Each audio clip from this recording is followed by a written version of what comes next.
Did you know that your waistline could be holding you back from that promotion? It's not just about looks. A shocking 93% of HR professionals admit to bias against hiring overweight candidates. But why? In this eye-opening mini documentary, we're pulling back the curtain on a harsh reality. Fat people often struggle to be seen as effective leaders. We'll explore the hidden biases, the science behind it, and most importantly, what you can do about it. Get ready to challenge your assumptions and discover the surprising link between fitness and leadership. As a foundation, let's first talk about the weight stigma in healthcare. I've got a story that'll make you think twice about your next doctor's visit. Sarah, age 32, went to her doctor with a severe abdominal pain. Instead of proper tests, she was told, "You just need to lose weight." Turns out she had a life-threatening ovarian cyst. Scary, right? This isn't rare. Weight stigma in healthcare is when medical professionals have negative attitudes towards patients because of their size. Studies show a high percentage of doctors have some level of bias against overweight patients. This isn't just about feelings. It can lead to serious health consequences. In the doctor's office, sometimes it's obvious, like blaming every health issue on weight without proper examination. Other times it's subtle. Overweight patients might get less face time or less thorough explanations. The impact, it's significant. Physically, it can lead to missed or delayed diagnosis. Emotionally, it can cause anxiety, depression, and reluctance to seek future medical care. I've talked to so many people who avoid checkups because they're tired of feeling judged. But there is hope. Some medical schools are now including weight bias training. Patient advocates are pushing for more inclusive healthcare practices. Dr. Jane Smith, an expert in this field, says addressing weight bias in healthcare is about providing better, more accurate care for all patients, regardless of their size. Now, you might be wondering how this weight discrimination shows up in other areas of life. We're about to look at how it plays out in the workplace. Let me tell you, the doctor's office isn't the only place where these biases rear their ugly heads.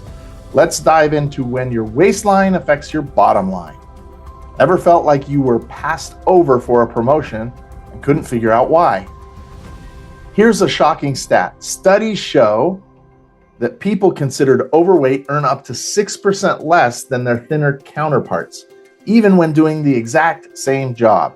Your waistline could be affecting your wallet. Some research even suggests that weight discrimination in the workplace is more prevalent than we may think. I know a brilliant marketing executive named John. He's got a game-changing ideas, but he's been stuck in the same position for years. Why?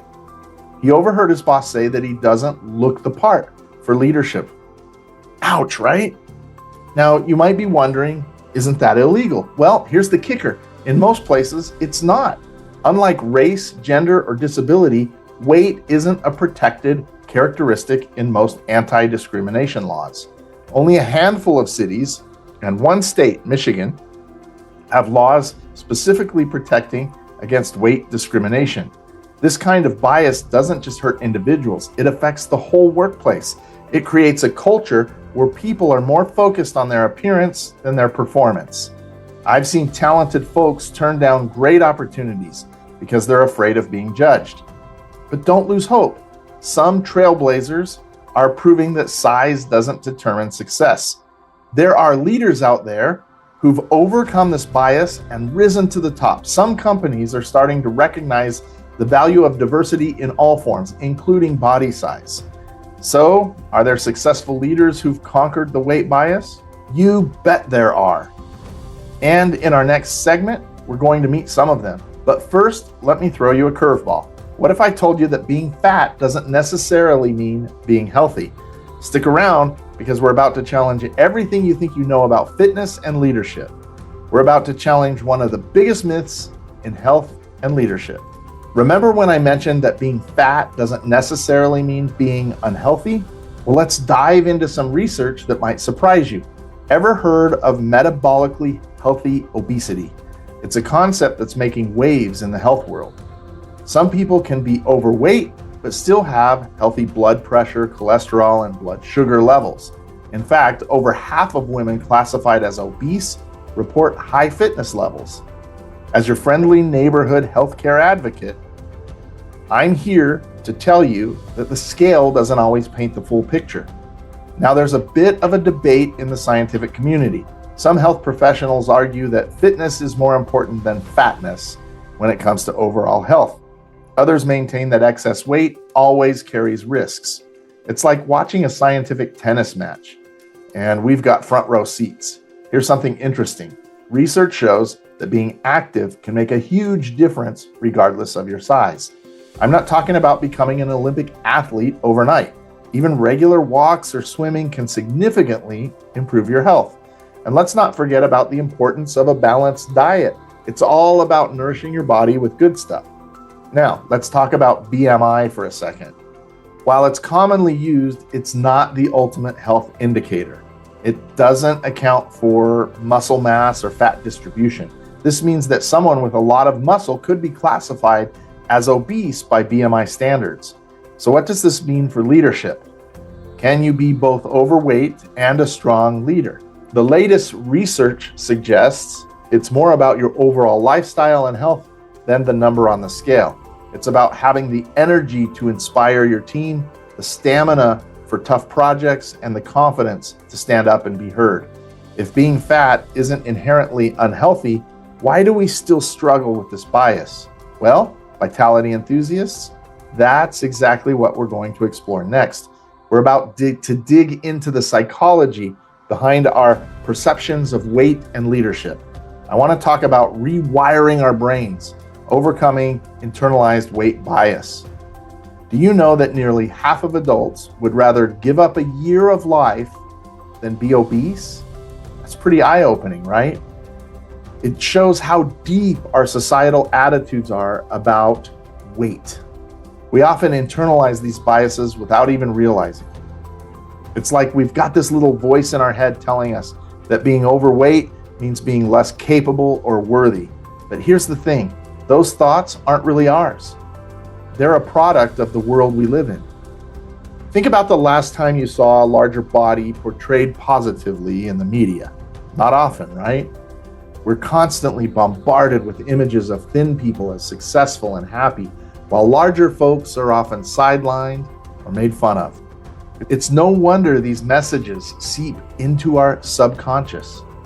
Now let's chat about thin privilege. It's not about pointing fingers, but about recognizing that advantages that come with having a body type society deems acceptable. From finding clothes easily to receiving better medical care, these are real advantages that many don't even notice. So how do we change this? First, we need to catch ourselves when we're having these biased thoughts. Pay attention to your initial reactions. Are you surprised to see a larger person in a leadership role? That's your bias talking. Challenge it by seeking out examples of successful leaders of all sizes and treating everyone with respect. Benefits of a size-inclusive mindset are huge. Companies that embrace diversity, including body size, often see increased creativity and better problem solving. It's a win-win for everyone. Just take a moment to reflect. What hidden biases might you have? The answer might surprise you. Remember, true health and leadership comes in all sizes. Let's work together to create a more inclusive world. It's not just good for individuals, it's good for all of us. All right, let's wrap up with some food for thought. True health and effective leadership are about energy, confidence, and the ability to inspire others. These qualities come in all sizes. I challenge you to pause the next time you catch yourself making assumptions based on someone's size. Ask yourself where that thought came from. Is it based on facts or old biases that we've all picked up? Madison A. Kroll said, quote, "Fat is the last accepted prejudice." Let's be in the generation that changes that. Imagine a world where all bodies are respected and valued, where leaders are judged on their ideas and actions, not their waistlines. So let's go out there and be the change. When we embrace diversity in all of its forms, we win. That's what true vitality is all about. Now, I want to hear your stories around this topic. If you are brave enough, please share in the comments.